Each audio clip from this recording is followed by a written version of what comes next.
Hey everyone, I'm Stephanie Carvajal and I'm a YouTube Strategic Partner Manager. I've been with Google for almost 6 years this summer, the whole time at YouTube in the content side of things within the operations organization. And that was my second job out of college. I joined as a partner operations manager. And what does that mean? I was kind of like in the support organization, helping troubleshoot issues on a day-to-day basis of the operations of partners in Latin America. And now as a strategic partner manager, I manage the relationships with these partners and am kind of an ambassador for the company. I'm that first point of contact.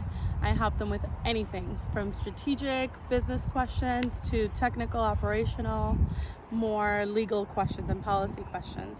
So I would consider myself a generalist in that sense, whereas I know a little bit of everything so that I can help my partners have a business on the platform of YouTube. And so I specifically work with artists from LATAM, so Spanish-speaking Latin America, and US Latin. So I've worked with artists such as Daddy Yankee, Ozuna, Anuel, to Mana. I mean, there's just a whole list. And what my day-to-day looks like, I have a lot of phone calls, I have a lot of video calls, and I check in with a lot of these partners to see what are their plans, what are they going to come up with, what are they going to create for their channel, and what is a plan around that? What is a marketing plan? When are they planning to upload certain things? What type of content are they planning to do in terms of videos, right? So when we say what type of content, we're thinking, what formats are you gonna do? Are you gonna just have the music video, right, for the song that you're gonna release? Are you gonna have a trailer, a teaser? Are you gonna have a lyric video? Are you gonna have a challenge? Are you going to create a choreography around it? Just what types of content are you going to create around this release that you're planning to have? So that's just one of the conversations we have. In addition to that, I help explain to them, how to make money on YouTube. How is it that you can monetize as a partner? What is it you have to turn on, right? What ad settings do you need to turn on?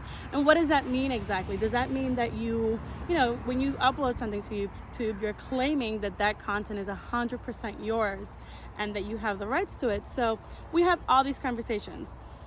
So you may ask yourself, so Stephanie, how did you become a strategic partner manager at YouTube? And really, I would say, at school, you're not really taught to kind of learn something specific to go for a specific role at a specific company. So I went to Columbia University and I majored in economics, political science, and Hispanic studies. And like I said, once again, I consider myself a generalist. I've always been on the business side of things. But a Bachelor of Arts prepared me for that, right? It kind of opens the doors to what may interest you. And so my first role out of college and how I got here was with Rolls-Royce Corp. And there I was a commercial officer, which basically meant I drafted and negotiated contracts. So I did a lot of contract management, writing a lot of contracts and agreements and drafting clauses and negotiating back and forth certain terms. So that really introduced me almost into corporate life and corporate culture and how to navigate internal relationships and even politics, really. It really taught me how to have influence without authority, right? So even though I wasn't the most senior at the company, how would I be about and be able to influence someone to get something done? So I did that for about 2 years at Rolls-Royce, working with defense aerospace contracts, so negotiating a lot of these contracts with governments from all over the world. I did that for 2 years, and then after that I learned about the opportunity of a partner operations manager at YouTube, and I was able to pivot my career and bring these transferable skills to YouTube. How was I able to do that? I had to kind of show that within my first job I had learned how to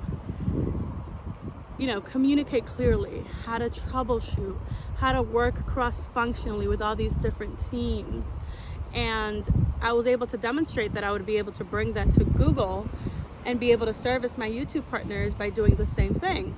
So as a partner operations manager, I had to communicate via email a lot, via chat, via phone calls, and I had to be able to have that clear communication with the partners to say, hey, what is it that's wrong with your account, with your channel, with your content, and what are you trying to do so that I can help you do it, and let's troubleshoot. So obviously I was able to show them, hey, I could do this. I've done this before with a lot of back and forth, and I'm able to support these partners. Another skill that was very important in this position was I needed to have experience working externally, right? So speaking to people outside of the company. A lot of roles and a lot of jobs don't do that. Mine does, and I have always done that, and I enjoy that. You need to figure out, do you like something more internal facing or external facing? In my case, I've always worked with customers and clients. So once again, I proved that it was a good match for that reason.